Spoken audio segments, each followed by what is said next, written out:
No, ubehlo ďalších 36 hodín, je utorok podvečer. Včera ráno sme boli pozrieť na podložku. No. A opäť je tu vysoký spad.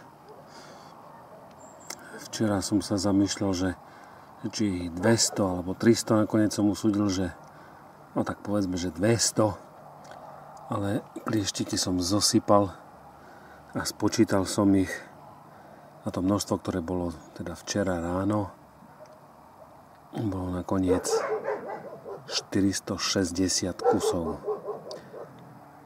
A aj teraz je ich teda, keď tam to bolo 460, tak teraz je ich určite 200. Pozriem na tie ostatné úlety,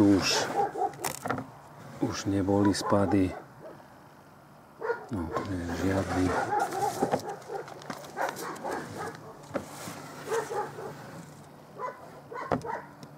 Nie je žiadny.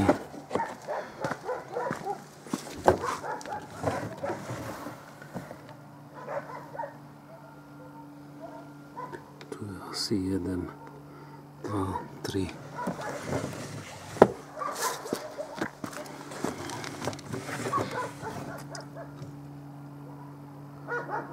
Sú 2.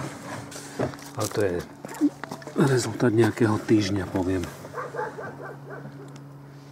Tu je napadaná zmes nozevitu. Tiež nie je žiadny.